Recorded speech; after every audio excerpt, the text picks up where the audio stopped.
आज हम लोग सिंधु घाटी सभ्यता का अगला वीडियो देखने वाले हैं। इस वीडियो में हम लोग हड़प्पा सभ्यता के प्रमुख स्थल और उनकी विशेषताओं के बारे में चर्चा करेंगे।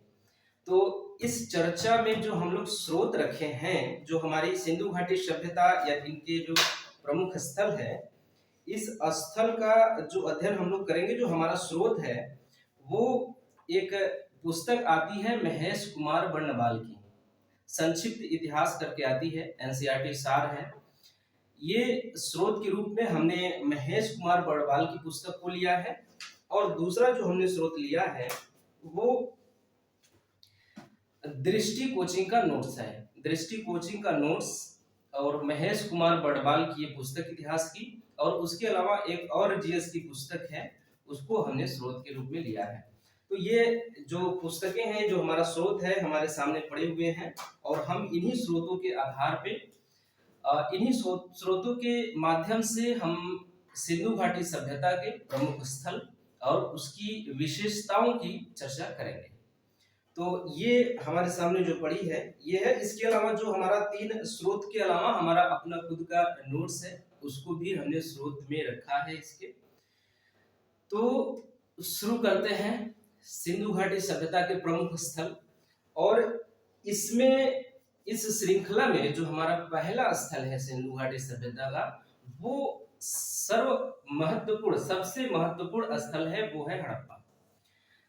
हम किसी भी स्थल को, अगर हम सिंधु घाटी सभ्यता के स्थल की चर्चा कर रहे हैं, तो इन स्थलों में जो हम किसी भी स्थल को देखेंगे तो उसमें पहले हम उस स्थल का वर्तमान स्थिति देखेंगे, उसके बाद हम उस स्थल के खोजकर्ता को जानेंगे, उसके बाद वह स्थल किस नदी के किनारे है ये देखेंगे, और वह स्थल किस सन में उत्खनित किया गया इस बात को देखेंगे, और अंत में हम ये देखेंगे कि उस स्थल से प्राप्त सामग्रियां क्या हैं, या सिंधु घाटी सभ्यता के संदर्भ में वहां से प्राप्त प्रमुख साक्ष्य क्या है। तो जो हमारा पहला स्थल है, जो महेश कुमार बर्णवाल की पुस्तक में है, वो हड़प्पा है। और अन्य पुस्तकों में भी जो पहला स्थल है वो हड़प्पा ही है। इसलिए हड़प्पा काफी महत्वपूर्ण स्थल है सिंधु घाटी सभ्यता के संदर्भ में। तो अगर हड़प्पा की बात करें तो जो हम लोग पहला स्थल देखते हैं वो है हड़प्पा। ये हड़प्पा इस पूरा स्थल का, जो सिंधु घाटी सभ्यता से संबंधित है, इस पूरा स्थल का उत्खनन राय बहादुर दयाराम साहनी ने सन 1921 में किया था। तो इसका जो खोज है राय बहादुर दयाराम साहनी ने किया था। दयाराम साहनी, राय बहादुर दयाराम साहनी ने खोज किया। इसके बाद राय बहादुर दयाराम साहनी के बाद मर्टिमर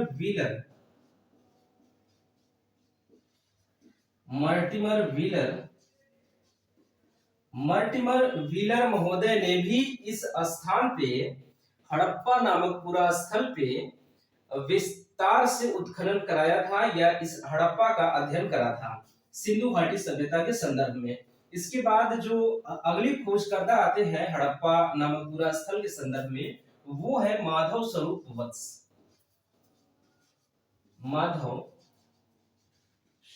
वत्स।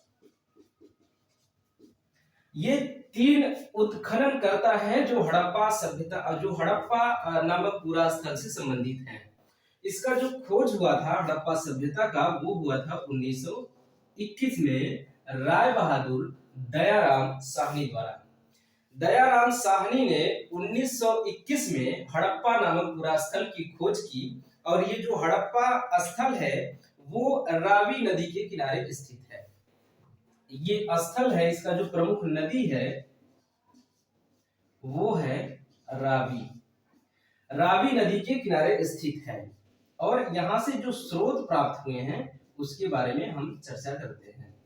ये जो बर्णवाल जी की पुस्तक है, इसमें अन्न भंडार, कांस्य गाड़ी, पारदर्शी वस्त्र पहने हुए मूर्ति, गरुड़ चित्रित मुद्रा, मछुआरे का चित्र आदि स्रोत दिया हुआ है। और वहीं जो एक जीएस की और पुस्तक है उसमें श्रमिक निवास, 16 भट्टियां, धोती पहने मूर्ति, अन्नागार, कब्रिस्तान, ये सब चीज है।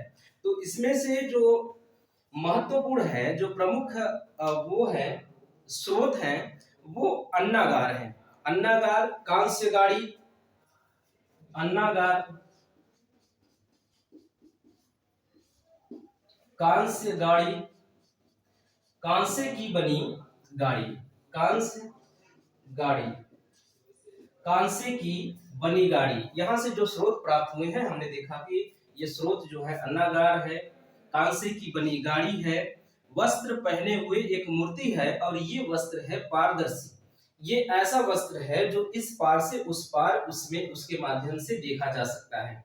पारदर्शी वस्त्र पहने हुए एक मूर्ति, गरुड़ चित्रित मुद्रा, ये इसके बाद मछुआरे का चित्र, शंख, बैल, कांस्य दर्पण, ये सब चीजें यहां से मिली हैं। बैल,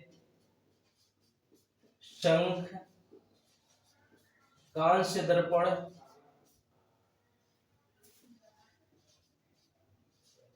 यहां से प्राप्त हुआ है। ये है जो स्रोत है हड़प्पा सभ्यता, ये हड़प्पा नाम पुरा स्थल से जो प्राप्त हुए हैं, ये लिखा हुआ है महेश कुमार बडबाल की पुस्तक में।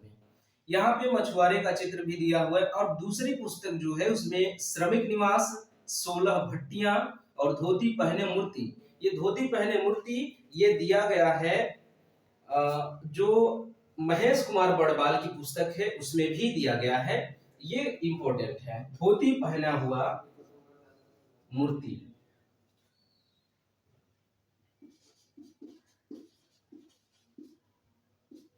पारदर्शी धोती पहना हुआ मूर्ति, पारदर्शी धोती पहना हुआ मूर्ति यहां से प्राप्त हुआ है। इसके बाद जो हमारी अगली पुस्तक है जीएस की, उसमें 16 भट्टियां, और इसके बाद अन्नागार और कब्रिस्तान R37 का भी चर्चा किया गया है। उसके बाद अन्नागार, कब्रिस्तान R37, अन्नागार, कब्रिस्तान R37, कब्रिस्तान R37 भी हड़प्पा नामक पुरा स्थल से प्राप्त हुआ है। शंख का बना बैल, जो ये जीएस की पुस्तक है उसमें भी दिया है, और जो महेश कुमार बडबाल की पुस्तक है उसमें सिर्फ बैल लिखा हुआ है। तो ये वो जो बैल प्राप्त हुआ है वो शंख का बना है, कांसे का इक्का एवं दर्पण। उसके बाद मंजूषा, बर्तन पर मछुआरे आदि का चित्र यहां से प्राप्त होता है। इसमें से इन दोनों पुस्तकों में से जो काफी इंपॉर्टेंट है, दोनों पुस्तकों में से छांट के आपके सामने हमने रख दिया है। ये है अन्नागार, कांस्य गाड़ी, बैल जो कि शंख का बना है, और शंख का कांसे का शंख यहां से प्राप्त हुआ है। शंख कांस्य दर्पण, ये जो शंख है यहां से शंख प्राप्त हुआ है, कांसे का दर्पण प्राप्त हुआ है, पारदर्शी धोती पहना हुआ एक मूर्ति प्राप्त हुई है, अन्नागार यहीं से प्राप्त हुआ है, और यहीं से कब्रिस्तान R37 प्राप्त हुआ है। इसके बाद जो पुस्तक में जो अगला स्थान है वो मोहनजोदड़ो है। वो महेश कुमार बडबाल के भी पुस्तक में मोहनजोदड़ो है, और वो जो अगली जीएस की पुस्तक है उसमें भी अगला स्थल जो है वो मोहनजोदड़ो ही है। तो अगला स्थल हम लोगों का होता है मोहनजोदड़ो। मोहनजोदड़ो की खोज इसके ठीक एक साल बाद 1922 में होती है। ये काम नहीं कर रहा है, कपड़ा लाइए थोड़ा। तो जो मोहनजोदड़ो है ये स्थित है लरकाना जिले में, सिंध प्रांत, पाकिस्तान में, और इसका खोज राखल दास बनर्जी और मर्टिमर व्हीलर ने किया था सन 1922 में। ये जो स्थल है मोहनजोदड़ो, ये स्थित है सिंधु नदी के किनारे। सिंधु नदी के किनारे स्थित एक पूरा स्थल जिसका नाम है मोहनजोदड़ो, उसका उत्खनन 1922 ईस्वी में राखल दास बनर्जी और मर्टिमर व्हीलर ने किया था। यहाँ से जो साक्ष्य प्राप्त हुए हैं वो विशाल स्नानागार, और विशाल स्नानागार इसमें जो है जीएस की पुस्तक में उसमें भी लगभग यही सब साक्ष्य देखने को मिल रहे हैं। विशाल स्नानागार, पुरोहितों का आवास, महाविद्यालय। मोहनजोदड़ो से एक महाविद्यालय प्राप्त हुआ है। इसका मतलब शिक्षा के क्षेत्र में भी ये लोग, सिंधु घाटी सभ्यता के लोग काफी बढ़ चढ़ के आगे बढ़ गए थे।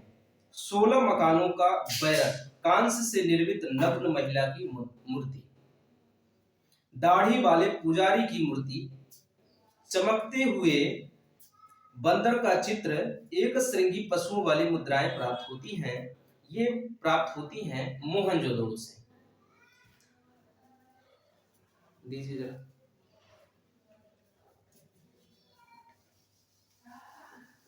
तो अगला जो हम लोगों का स्थल है वो होगा मोहनजोदड़ो।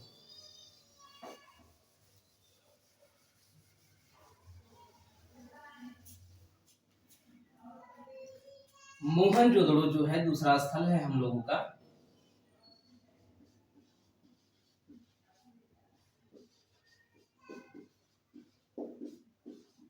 मोहनजोदड़ो, मोहनजोदड़ो का जो खोज है वो खोज हुआ था सन 1922 में, और खोजकर्ता जो हैं राखल दास बनर्जी, राखल दास बनर्जी और मर्टिमर व्हीलर। मर्टिमर व्हीलर। मोहनजोदड़ो की खोज सन 1922 ईस्वी में राखल दास बनर्जी और मर्टिमर व्हीलर नामक उत्खननकर्ता ने कराया था। यहां से जो साक्ष्य प्राप्त होते हैं, इसके बाद जो नदी है, यहाँ की नदी, वो जो प्रमुख नदी है जिस नदी के किनारे ये स्थल अवस्थित है वो नदी है सिंधु नदी। अब हम कहेंगे सिंधु घाटी सभ्यता का एक पूरा स्थल है जिसका नाम मोहनजोदड़ो है, उसकी खोज सन 1922 ईस्वी में राखल दास बनर्जी और मर्टिमर व्हीलर ने किया था, जो कि स्थित है सिंधु नदी के किनारे। इसके बाद यहाँ से जो स्थल, जो यहाँ से साक्ष्य प्राप्त हुए हैं, प्रमुख साक्ष्यों की बात करें, यहाँ से सिंधु घाटी सभ्यता के संदर्भ में जो यहाँ से साक्ष्य प्राप्त होते हैं, वो सबसे पहला और सबसे महत्वपूर्ण स्थल है, जो साक्ष्य है वो है महान स्नानागार। जो मोहनजोदड़ो है हड़प्पा सभ्यता का दूसरा पूरा स्थल, यहाँ से साक्ष्य के रूप में महान स्नानागार प्राप्त होता है। उसके बाद पुरोहितों का आवास, महाविद्यालय, पुरोहितों का आवास,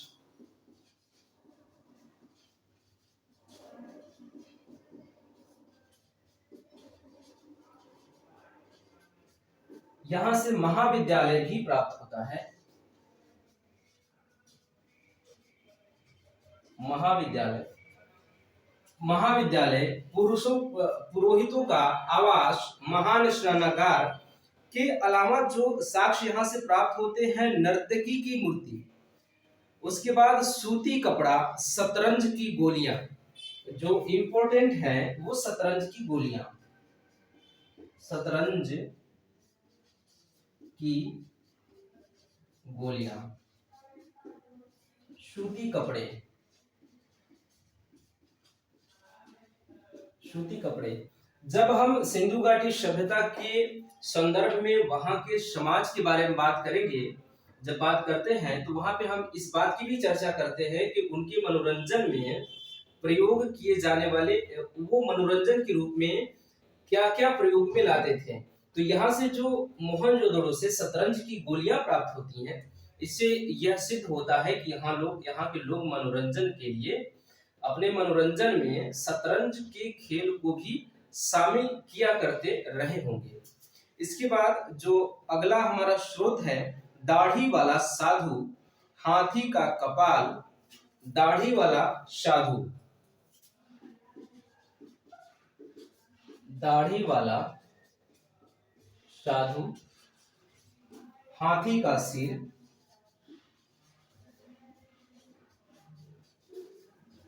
हाथी का सिर यहां से प्राप्त होता है। दाढ़ी वाला जो साधु है, इसको जैन धर्म के लोग मानते हैं कि ये जो दाढ़ी वाला साधु सिंधु घाटी की सभ्यता से प्राप्त हुआ है, जो मूर्ति प्राप्त हुई है, वो जैन धर्म से संबंधित व्यक्ति थे। उसके बाद पशुपति शिव के अंकन की मुहर भी यहाँ से मिलती है। तो पशुपति के साक्ष्य भी मोहनजोदड़ो से प्राप्त होते हैं। पशुपति के साक्ष्य। इसके बाद जो अगली पुस्तक है हमारी महेश कुमार बड़वाल की, उसमें जो दिया है, इसमें 16 मकानों का एक बैरक प्राप्त हुआ है। 16 मकान एक सीधी एक लाइन में प्राप्त हुई है मोहनजोदड़ो से। उसके बाद अगला साक्ष्य कांस्य निर्मित नग्न महिला की मूर्ति, जो कि हमने देख लिया। दाढ़ी वाला पुजारी, चमकते हुए बंदर का चित्र, एक श्रृंगी पशुओं वाली मुद्राएं। ये इंपॉर्टेंट है, जो कि एक श्रृंगी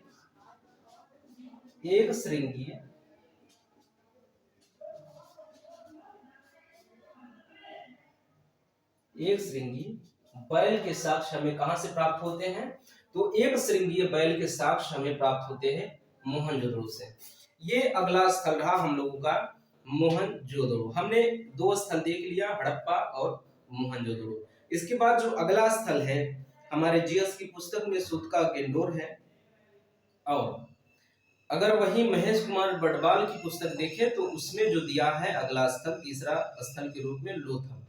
तो हम लोग पहले लोथल की चर्चा कर लेते हैं, क्योंकि सूतका गेंडोर से कहीं ज्यादा इंपॉर्टेंट लोथल है, क्योंकि सिंधु घाटी सभ्यता में लोथल एक महत्वपूर्ण स्थान रखता है, क्योंकि वो एक बंदरगाही शहर था।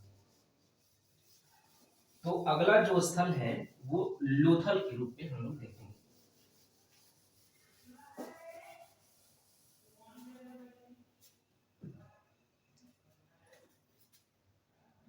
तीसरा जो स्थल है वो है लोथल।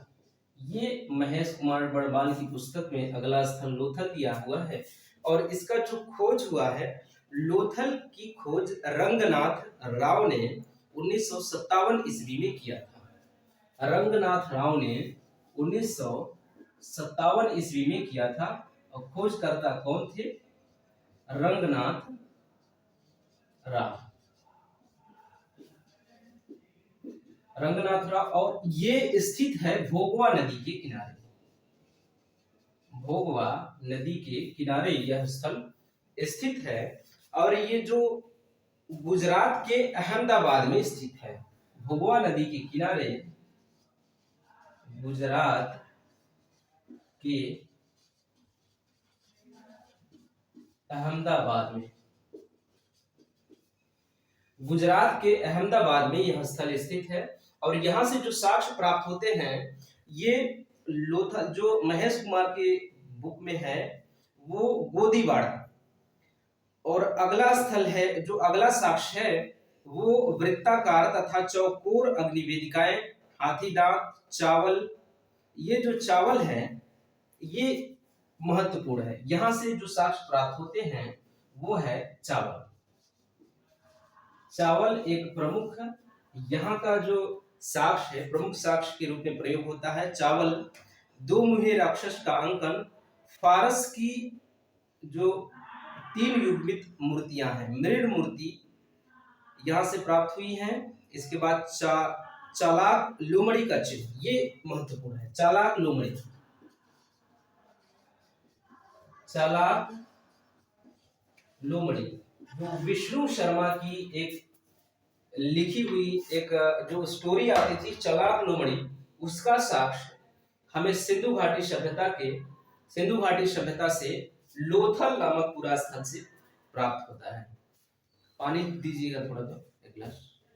लोथल नामक स्थान से ये साक्ष्य हमें प्राप्त होते हैं। इसके बाद घोड़े की मृण मूर्ति यहां से प्राप्त होती है। घोड़े की मृण मूर्ति, घोड़े की मृण मूर्ति। कहीं कहीं ये कहा जाता है कि सिंधु घाटी सभ्यता से गाय और घोड़े का साक्ष्य नहीं प्राप्त हुआ है, जबकि जब हम पढ़ते हैं तो ये पाते हैं कि जो सिंधु घाटी सभ्यता का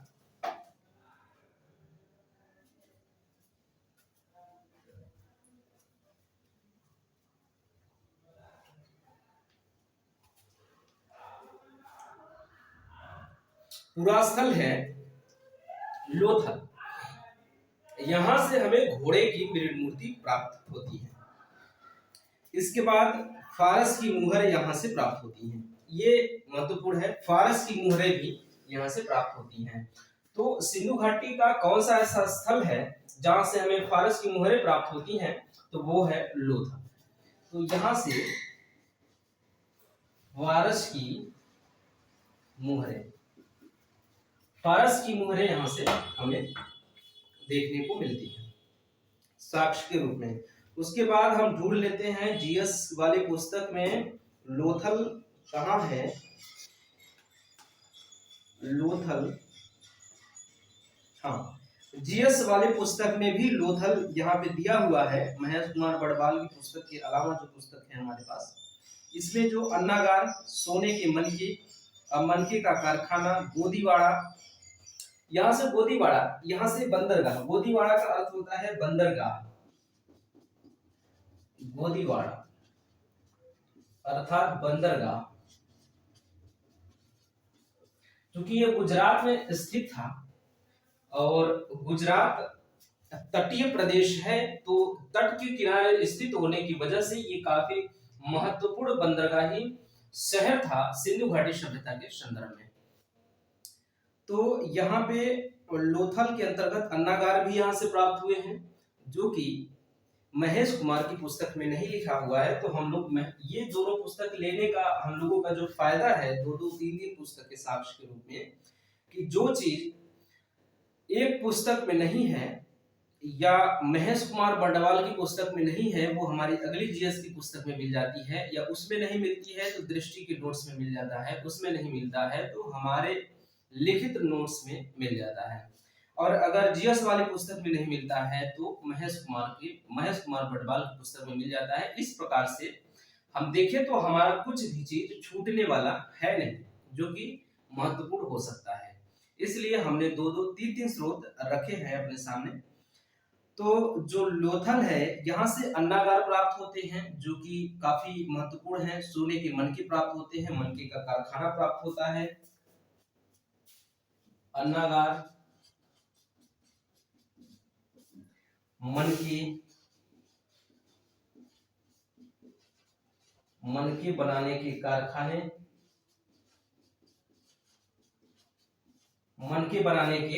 कारखाने, यहां से प्राप्त होते हैं। इसके बाद जो हम लोगों का अगला साक्ष्य है युग्म समाधान और धान की खेती, ये काफी महत्वपूर्ण स्थल है।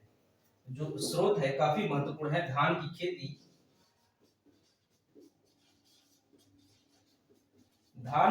के साक्ष्य और युग्म समाधान।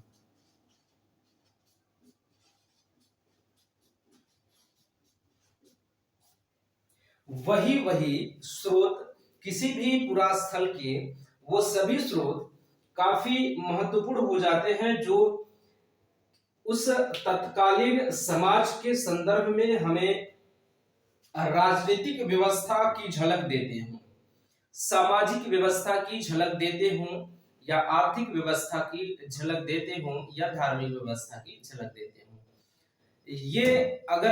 ये इन चारों, या सामाजिक, आर्थिक, राजनीतिक, धार्मिक, इन चारों के बारे में जो भी स्रोत अगर हमें कुछ प्रमाण देते हैं, तो वो हमारे लिए इंपॉर्टेंट हो जाते हैं।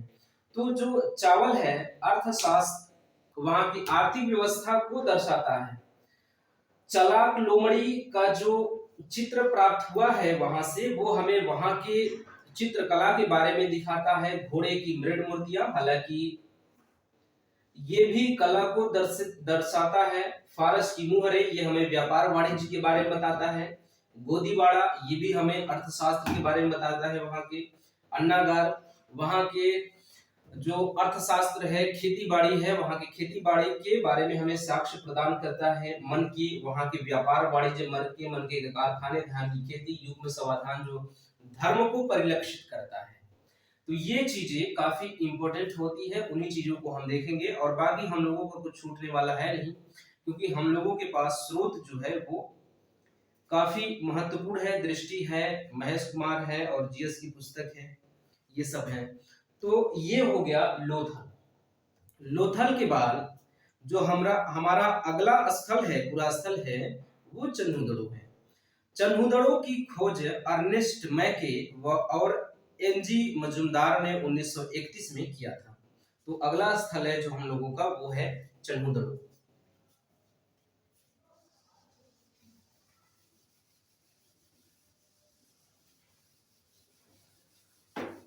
हमने 3 स्थल देख लिया, और इसके बाद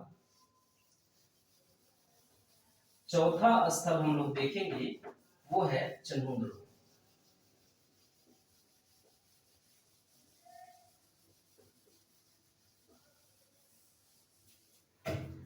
चौथा स्थल हम लोगों का चन्हुदड़ो है। और ये जो चन्हुदड़ो है, ये सिंध पाकिस्तान का स्थल है, ये पाकिस्तान से प्राप्त स्थल है। और अर्नेस्ट मैके और एनजी मजुमदार ने उसकी खोज की थी 1931 में।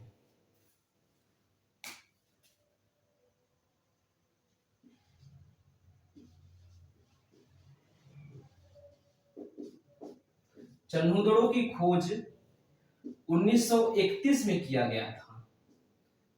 अर्नेस्ट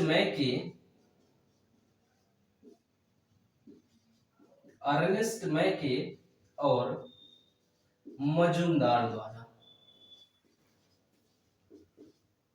मजुमदार और जो यहाँ जो नदी के किनारे स्थित था, वो नदी है सिंधु नदी। अब ये सिंधु नदी के किनारे स्थित चन्हुदड़ो का खोज 1931 में अर्नेस्ट मैके और मजुमदार महोदय ने किया था। तो यहाँ से जो साक्ष्य प्राप्त हुए हैं चन्हुदड़ो से, मनके बनाने का कारखाना, बिल्ली का पीछा करते हुए कुत्ते का साक्ष्य यहाँ से प्राप्त हुआ है। यहाँ से लिपस्टिक प्राप्त हुआ है, कांसे की गाड़ी प्राप्त हुई है, ईंट प्राप्त हुआ है, कंघा, 3 घड़ियाल, 2 मछली के अंकन वाली मुद्रा, काजल, पाउडर आदि यहाँ से प्राप्त होते हैं। तो यहाँ से मनके बनाने का कारखाना, लिपस्टिक, मनके बनाने का कारखाना,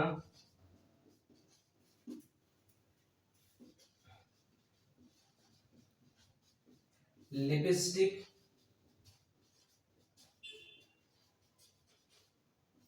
यहां से साक्ष्य के रूप में प्राप्त होते हैं। और जो हमारा अगला साक्ष्य है, वो है बिल्ली का पीछा करता हुआ कुत्ता। ये महत्वपूर्ण नहीं है। लिपस्टिक है, कांसे की गाड़ी और वक्राकार ईंट। कांसे की गाड़ी,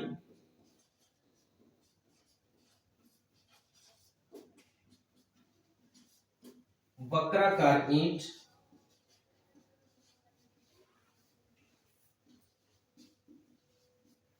कांसे की गाड़ी और वक्राकार ईंट के अलावा 3 घड़ियाल, 2 मछलियों के अंकन वाली मुद्रा, काजल, पाउडर, काजल पाउडर, ये है जो हमें महेश कुमार बड़वाल की पुस्तक से प्राप्त होती है। ये उसके बाद जो जीएस में है चन्हुदड़ो, ये है यहाँ पे। तो यहाँ से मुहर निर्माण केंद्र प्राप्त हुआ है, ये जीएस की पुस्तक में हमें देखने को प्राप्त हो रही है। मुहर निर्माण केंद्र, मिट्टी की बनी बैलगाड़ी, मुहर निर्माण केंद्र,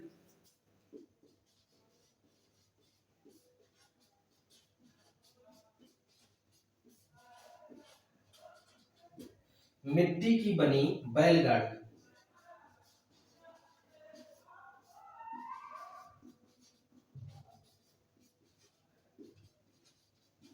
मिट्टी की बनी बैलगाड़ी प्राप्त होती है ये चंदूदड़ों से। इसके अलावा कांसे का खिलौना गाड़ी, दवात, लिपस्टिक जो कि महेश कुमार बड़बाल की पुस्तक में हमने देख लिया है, अग्निकुंड, ऊंट की हड्डियां, अग्निकुंड,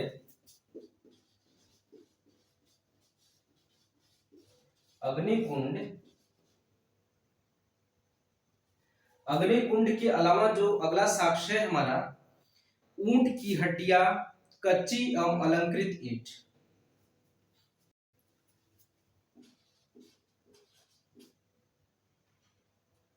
ऊंट की हड्डियां,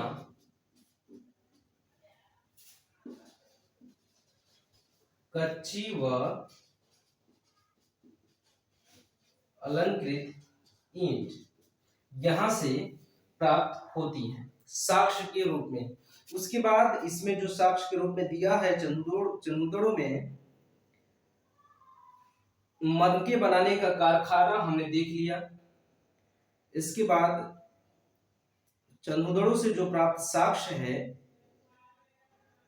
ये महत्वपूर्ण साक्ष्य, इतने साक्ष्य काफी है चंदूदड़ों के संदर्भ में। इसके बाद हम लोग अब अगला स्थल देखते हैं।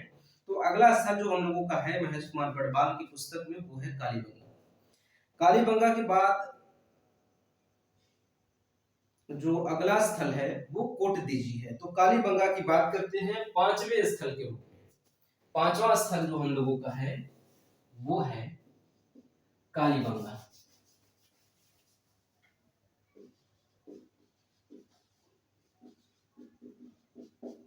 कालीबंगा के बारे में हम लोग देखते हैं। तो कालीबंगा की खोजकर्ता किस नदी के किनारे स्थित है और यहां से प्राप्त साक्ष्य क्या क्या है ये हम लोग देखने का प्रयास करते हैं।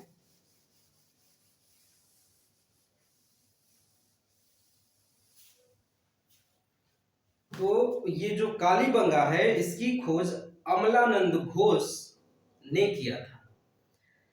ये राजस्थान में स्थित है। अमलानंद घोष ने किया था, ये राजस्थान में स्थित है और 1953 ईस्वी में इसकी खोज की गई थी। 1953 ईस्वी में अमलानंद घोष ने खोज किया था इसका। और ये जो नदी के किनारे है घग्गर, घग्गर नदी के किनारे है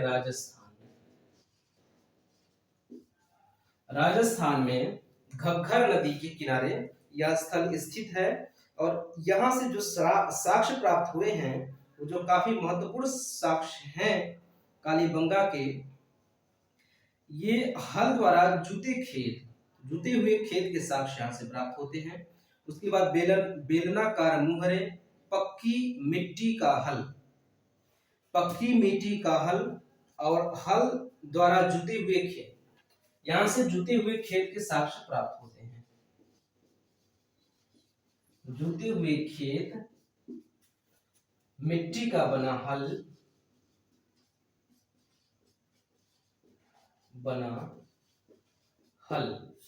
मिट्टी का बना हल और जुते हुए खेत के साक्ष्य हमें कालीबंगा से प्राप्त होते हैं।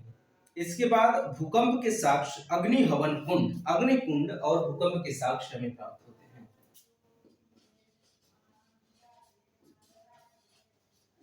अग्निकुंड, भूकंप, अग्निकुंड, भूकंप, अलंकृत ईंट, चूड़ियां, अलंकृत ईंट,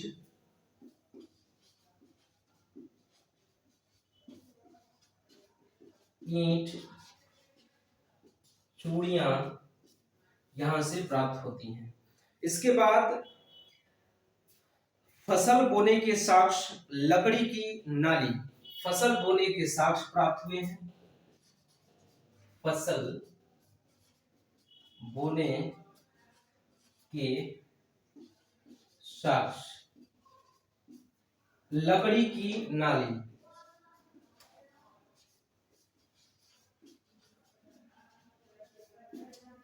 लकड़ी की नाली हमें यहां से प्राप्त होती है। इसके बाद जो हमारी अगली पुस्तक में जो साक्ष्य है कालीबंगा के संदर्भ में, हाथ जूते खेत तो है, बेलन का मुहरे जो है वो महेश कुमार बर्णवाल की पुस्तक में नहीं है। बेलनाकार मुहरे, बेलनाकार मुहरे, बेलनाकार मुहरे हमें कालीबंगा से प्राप्त होती है, यहां से देखने को मिलती है। पकी मिट्टी का हल हमने देख लिया। सबसे पहले ज्ञात भूकंप का साक्ष्य हमें देख लिया। अग्निकुंड देख लिया। ऊंट की हड्डियां प्राप्त होती हैं, ऊंट की हड्डियां यहां से भी प्राप्त होती हैं।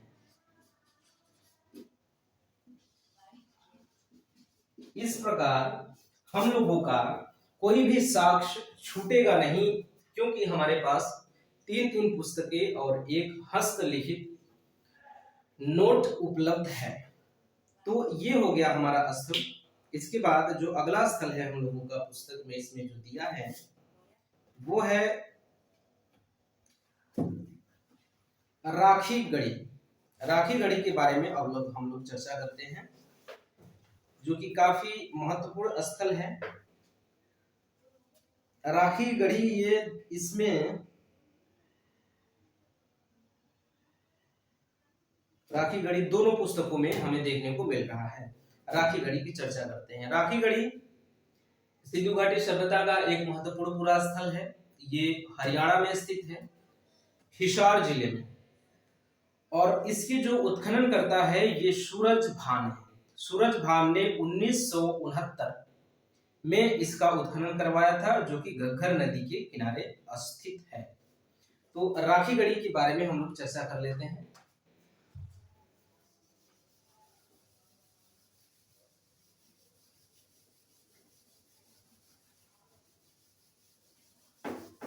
ये जो हम लोगों का छठा स्थल है राखी गढ़ी।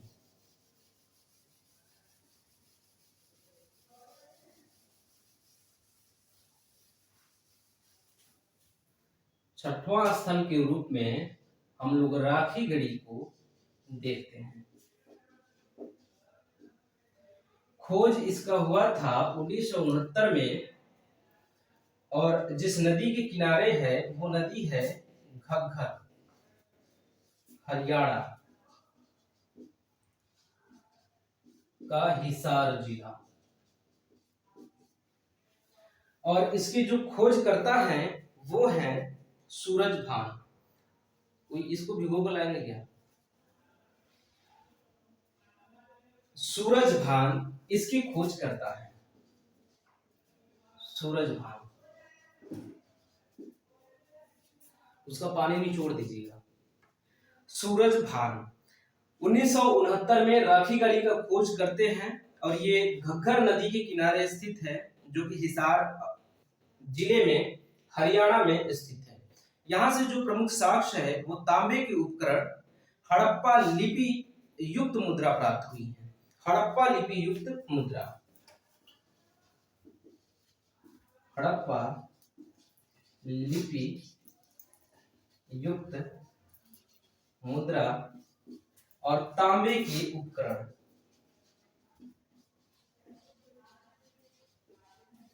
तांबे के उपकरण हमें यहां से देखने को मिलते हैं। जो इसके बाद इसमें इतना ही है। महेश कुमार बर्णवाल की पुस्तक में 2 साक्ष्य लिखे हुए हैं। उसके बाद राखी गढ़ी के संदर्भ में जो हमारे अगले पुस्तक में है वो प्राक हड़प्पा एवं परिपक्व हड़प्पा के साक्ष्य प्राप्त होते हैं। ये इंपॉर्टेंट है, जो कि महेश कुमार बर्णवाल की पुस्तक में देखने को नहीं मिल रहा है। प्राक हड़प्पा एवं परिपक्व हड़प्पा के साक्ष्य। प्राक हड़प्पा व परिपक्व हड़प्पा के साक्ष्य, ये फायदा है हमें कई प्रकार के स्रोत लेने का, क्योंकि जो महेश कुमार की पुस्तक में हमें देखने को नहीं मिल रही है वो कहीं न कहीं इस पुस्तक में मिल जा रही है, और जो यहाँ नहीं मिलेगा दृष्टि में मिल जाएगा, और जो दृष्टि में नहीं मिलेगा वो इन सब में मिल जाएगा। तो यहाँ से हड़प्पा लिपि युक्त मुद्रा प्राप्त हुआ है, उसके बाद तांबे के उपकरण प्राप्त हुए हैं। प्राक हड़प्पा व परिपक्व हड़प्पा के साक्ष्य, ये इंपॉर्टेंट है हमें, अगर प्राक हड़प्पा और परिपक्व हड़प्पा के साक्ष्य अगर कहाँ से प्राप्त होते हैं हम देखें तो हम पाएंगे कि राखी गढ़ी से प्राप्त होती है। राखी गढ़ी का खोज कब हुआ था, तो हम देखते हैं कि राखी गढ़ी की खोज सन 1969 ईस्वी में हुआ था। तो इसके खोजकर्ता कौन है, इसके खोजकर्ता हैं सूरज भान।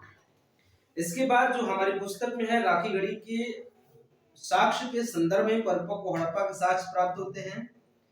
इस सभ्यता का सबसे बड़ा स्थल है, ये देखिए भारत में स्थित। इसकी जो विशेषता है वो ये है कि भारत में स्थित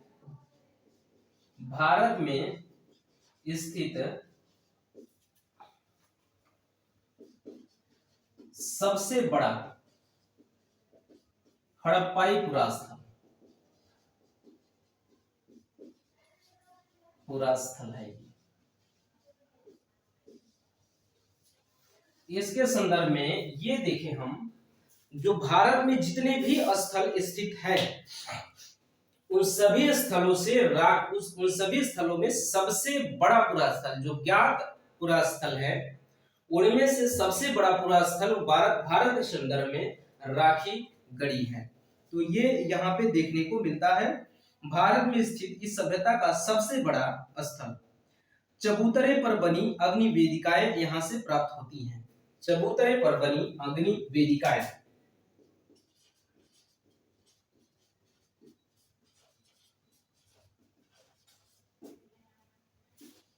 चबूतरे पर बनी अग्नि वेदिकाएं यहां से प्राप्त होती हैं।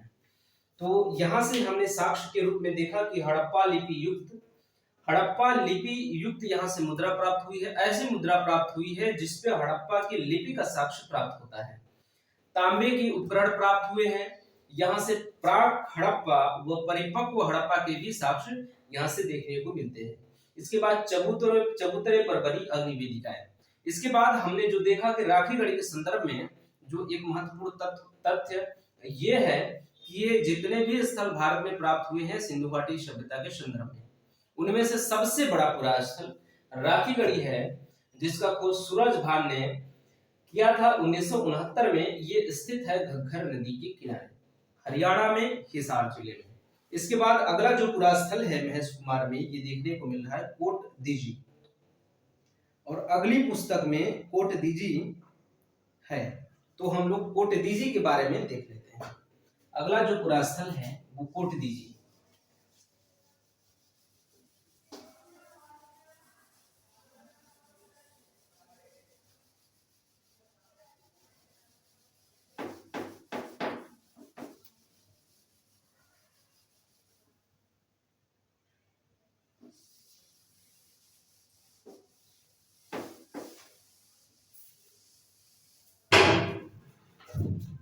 Oh my God। तो हम लोगों का जो अगला स्थल है वो कोट दीजी है। कोट दीजी का जो उत्खनन करता है वो अहमद खान है। कोट दीजी के उत्खनन करता अहमद खान है। उन्होंने 1955 में इस पुरास्थल का उत्खनन करवाया था। ये पुरास्थल सिंधु नदी के किनारे स्थित है। ये सिंधु नदी के किनारे पाकिस्तान में स्थित है। तो अगला जो हम लोगों का 7वां पुरास्थल है वो है कोट दीजी।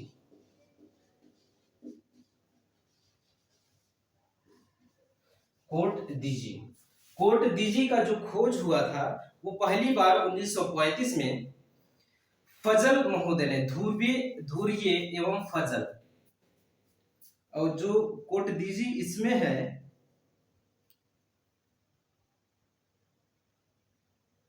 फजल अहमद 1953 से 54 के बीच में, 1953 और 54 के बीच में फजल अहमद ने इसका खोज किया था और ये जो स्थल है वो सिंधु नदी के किनारे स्थित है। फजल अहमद, इस पूरा स्थल का खोज फजल अहमद ने किया था।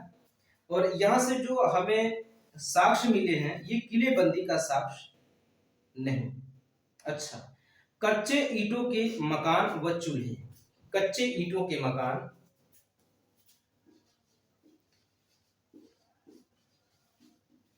कच्चे ईंटों के मकान और चूल्हे यहां से साक्ष्य के रूप में मिलते हैं।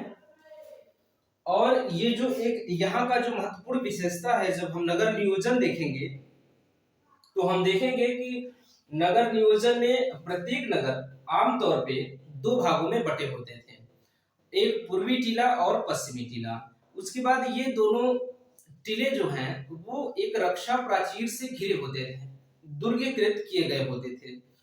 कहीं कहीं ऐसे भी नगर मिले हैं जो एक ही रक्षा प्राचीर में दोनों टीले घिरे गए होते थे, और कहीं कहीं ऐसे साक्ष्य मिले हैं अपवाद स्वरूप कि वो रक्षा प्राचीर से घिरे ही नहीं थे।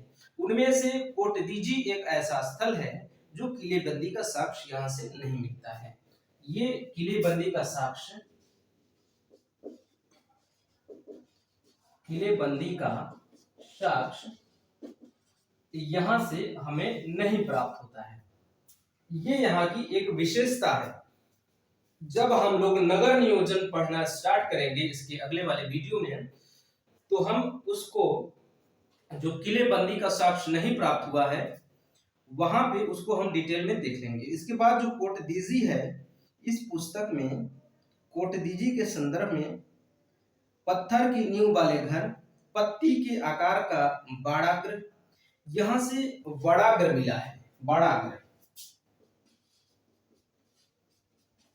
बाड़ाग्र का अर्थ होता है बाड़ के आगे वाला हिस्सा। जो तीर होता है, तीर के आगे वाले हिस्से को बाड़ाग्र बोलते हैं। तो ये तीर के अगले वाला आगे वाला हिस्सा यहां से प्राप्त हुआ है। इसका मतलब सिंधु घाटी सभ्यता के लोग तीर और धनुष का भी प्रयोग किया करते रहे होंगे, इसलिए बाड़ के आगे वाला हिस्सा यहां से प्राप्त होता है। उसके बाद कोटदीजी से जो साक्ष्य प्राप्त हुआ है, बाड़ाग्र के अलावा गहनों का जखीरा, चाक पर निर्मित मृदभांड, चाक निर्मित मृदभांड यहां से प्राप्त हुआ है।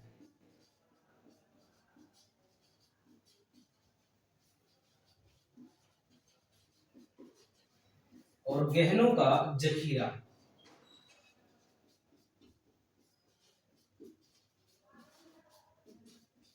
गहनों का जखीरा यहां से प्राप्त होता है। इतने साक्ष्य प्राप्त होते हैं कोटदीजी से। और उसके बाद अब हम लोगों का अगला स्थल है वो बनावली है। बनावली भी सिंधु घाटी सभ्यता के संदर्भ में काफी महत्वपूर्ण स्थान रखता है, काफी महत्वपूर्ण स्थान रखने वाला स्थल है सिंधु घाटी सभ्यता के संदर्भ में। तो जो हम लोगों का 8वां स्थल होगा वो होगा बनावली, जो कि हरियाणा में है, हिसार जिले में। और आर.एस. बिष्ट महोदय ने इसकी खोज की थी 1973 ईस्वी में, और सरस्वती नदी के किनारे यह अवस्थित है। तो अगला जो स्थल है वो है बनावली।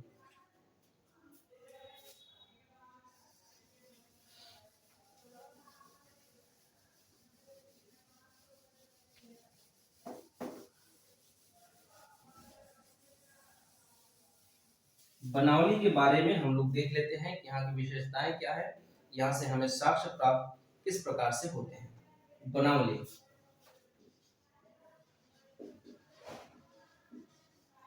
बनावली का जो खोज हुआ था, बनावली का खोज 1973 ईस्वी में, और इसमें जो दिया है बनावली के संदर्भ में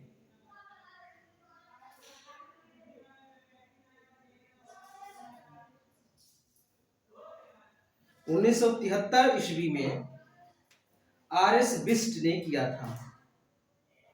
आर.एस. बिष्ट,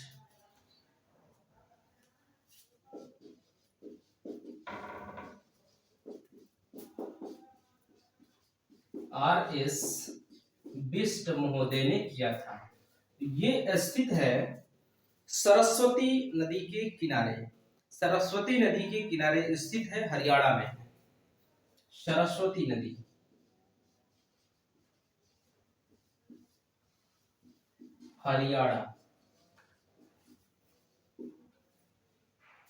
हरियाणा में स्थित है, जो सरस्वती नदी के किनारे है। बनौली से जो प्राप्त हुए हैं, बनौली से मिट्टी का हल प्राप्त हुआ है। सड़कों पर बैलगाड़ी के पहिए का साक्ष प्राप्त हुआ है। बैलगाड़ी के पहिए का साक्ष,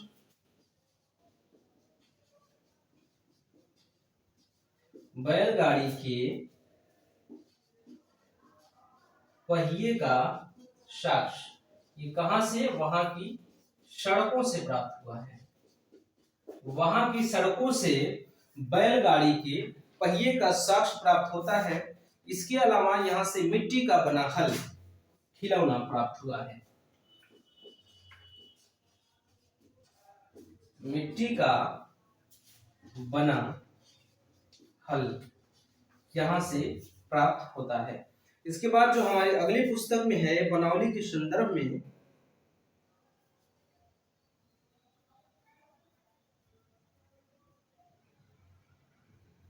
वो सुव्यवस्थित अपवहन तंत्र का अभाव, स्वर्णपट्ट, मिट्टी के बने मनके, तांबे की बनी मछली पकड़ने की बंसी, मिट्टी से बने हल का प्रतिरूप, प्रतिरक्षा दीवार के बाहर गहरी और चौड़ी खाई प्राप्त हुई है यहां से।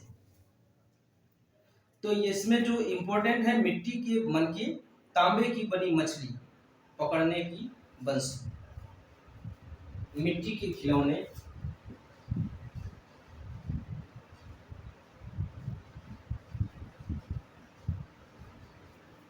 मिट्टी के खिलौने प्राप्त हुई हैं, और मछली पकड़ने का यंत्र।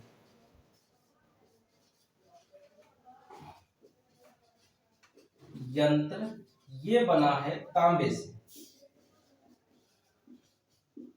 तांबे का बना मछली पकड़ने का यंत्र प्राप्त हुआ है। और जो है बस इतना है। इसके बाद जो अगला स्थल है हमारा, वो है रोपड़। रोपड़ पंजाब में स्थित है। इसका खोज यज्ञदत्त शर्मा ने करा था 1955 ईस्वी में, और ये स्थित है सतलज नदी के किनारे। तो जो अगला स्थल है वो है रोपड़। 8वां स्थल जो हम लोगों का है वो रोपड़ है।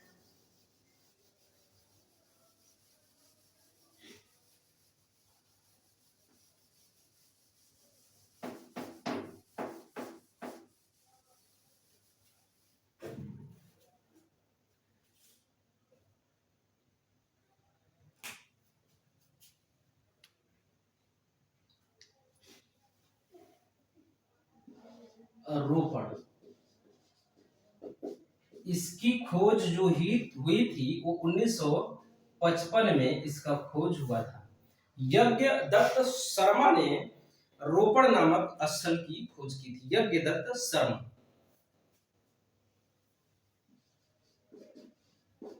यज्ञ दत्त शर्मा, यज्ञ दत्त शर्मा ने रोपड़ नामक स्थल की खोज की थी। और ये जो रोपड़ है ये सतलज नदी के किनारे स्थित है। सतलज, पंजाब। और ये जो यहां से जो स्थल प्राप्त हुए, जो यहां से साक्ष्य प्राप्त हुए हैं, यहां से प्राप्त होने वाले साक्ष्यों के अंतर्गत जो है वो आता है तांबे की कुल्हाड़ी। यहां से तांबे की कुल्हाड़ी प्राप्त होती है। तांबे की कुल्हाड़ी,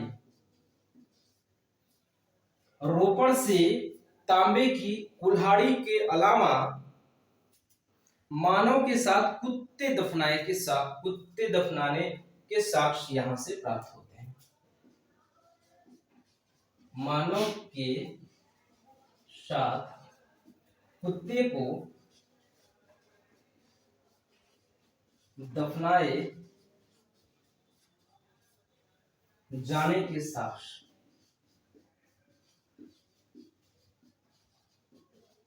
हमें कहां से प्राप्त होते हैं? रोपण से। मानव के साथ कुत्ते दफनाने का साक्ष्य हमें रोपण से प्राप्त होता है। इसके बाद तांबे की कुल्हाड़ी हमें प्राप्त होती है रोपण से। और इसके बाद इसमें जो महेश कुमार की पुस्तक है, इसमें यही दो साक्ष्य देखने को मिल रहे हैं रोपण के संदर्भ में। और तांबे की कुल्हाड़ी, शंख की चूड़ियां, एक और साक्ष्य मिलता है यहां से शंख की चूड़ियां।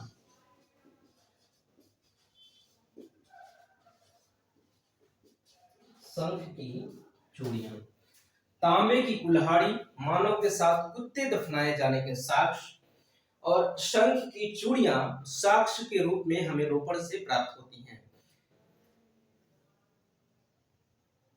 इसके बाद जो अगला स्थल है हम लोगों का, वो है रंगपुर। रंगपुर की खोज 1954 ईस्वी में किया गया था। रंगपुर के बारे में अब हम लोग देख लेते हैं। रंगपुर,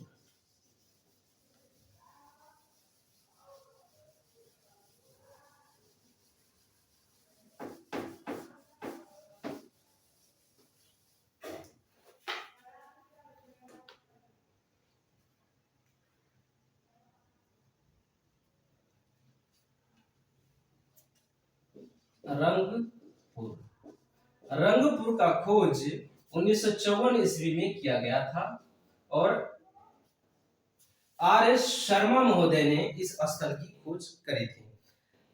एस आर राव ने इस स्थल की खोज करी थी, जो भादर नदी के किनारे है गुजरात में।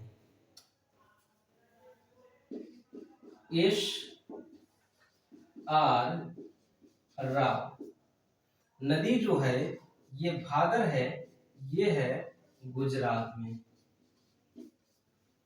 गुजरात में स्थित पुरातात्विक स्थल जो है रंगपुर, इसकी खोज 1954 ईस्वी में एस आर राव महोदय ने 1954 ईस्वी में एस आर राव महोदय ने किया था। और ये स्थल जो है किस नदी के किनारे स्थित है? तो वो नदी है भादर नदी, और ये भादर नदी स्थित है गुजरात में। यहां से जो रंगपुर से स्थल प्राप्त हुए, जो साक्ष्य प्राप्त हुए हैं, ज्वार बाजरा के साक्ष्य प्राप्त होते हैं यहां से, और तीन संस्कृतियों के अवशेष, तीन संस्कृतियों के अवशेष,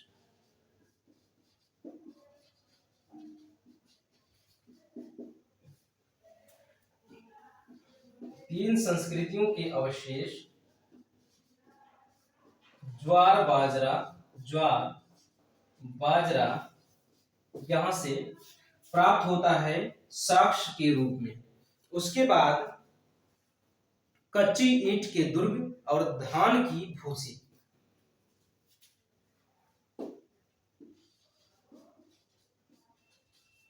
धान की भूसी, कच्ची ईंटों के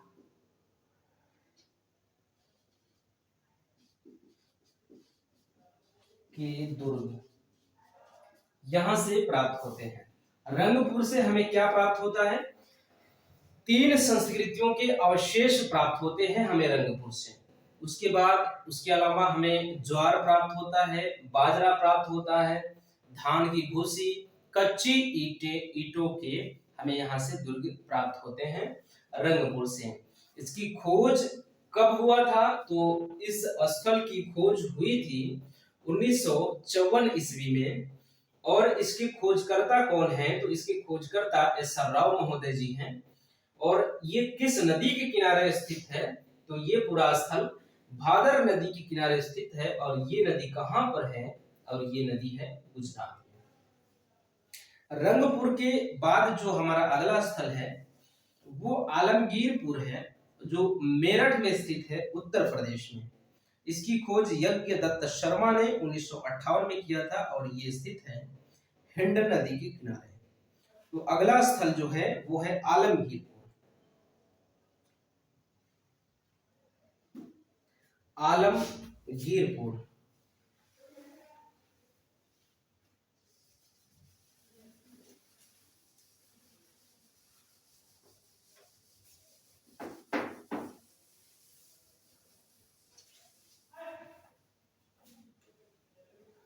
अगला स्थल है आलमगीरपुर।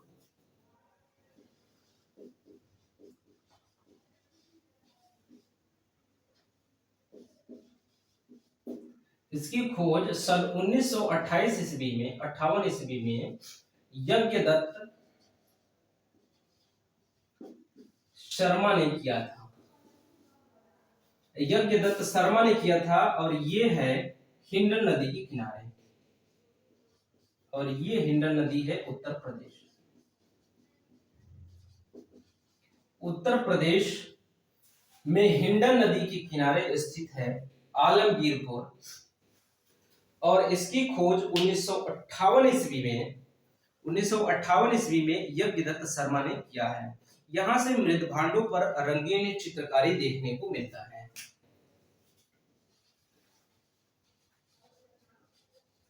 मृदभांडों पर रंगीन चित्रकारी,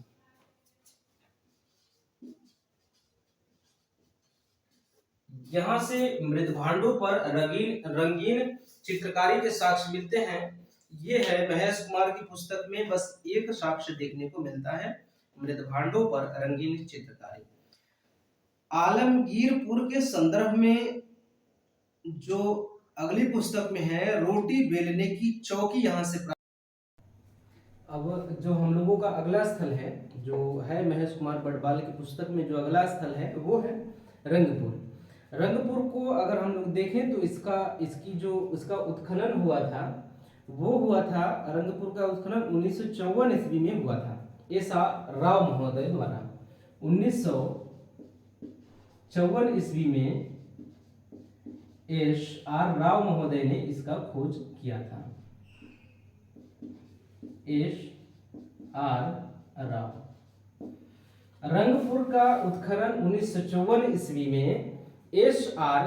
राव महोदय ने करा था, और ये रंगपुर जो है भादर नदी के किनारे स्थित है, और ये है गुजरात में।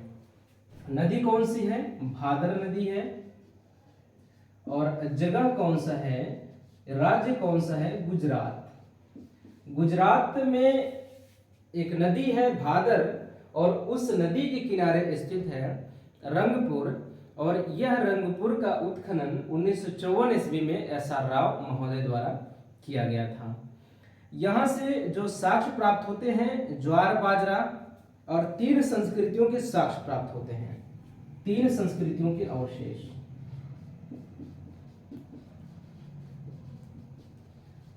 तीन संस्कृतियों के अवशेष यहां से प्राप्त होते हैं। यहां से ज्वार बाजरा प्राप्त होता है, ज्वार बाजरा यहां से प्राप्त होता है।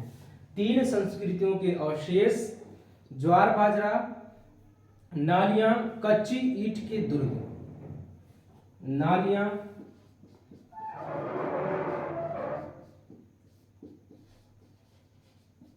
कच्ची ईंट के दुर्ग।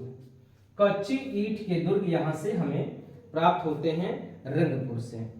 इसके बाद रंगपुर से प्राप्त होता है धान की भूसी। धान की भूसी यहां से प्राप्त होता है रंगपुर से, और लोथल से भी हमें धान की भूसी प्राप्त होती है। धान की भूसी, ये रंगपुर स्थल है, पुरास्थल, जो कि सिंधु घाटी सभ्यता के से संबंधित है। इसका खोज 1954 ईस्वी में एस.आर. राव महोदय द्वारा किया गया था, और जो ये स्थल है ये भादर नदी के किनारे स्थित है। ये भादर नदी है गुजरात में। उसके बाद जो यहां से प्राप्त साक्ष्य हैं, ये इतना दिया है साक्ष्य महेश कुमार बड़बाल की पुस्तक में रंगपुर के संदर्भ में। इसके बाद जो अगली पुस्तक है उसमें रंगपुर के संदर्भ में घोड़े की हड्डियां, धान की भूसी, घोड़े की मृण मूर्ति, घोड़े की मृण मूर्ति भी यहां से प्राप्त होती है। घोड़े की मृण मूर्ति,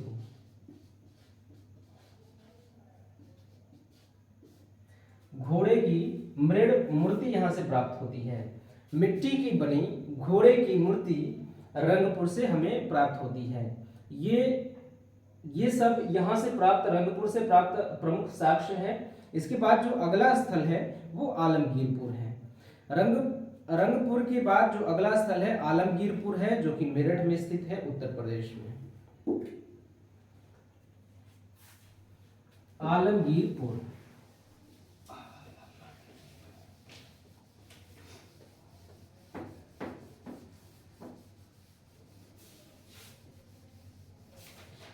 अगला स्थल है आलमगीरपुर।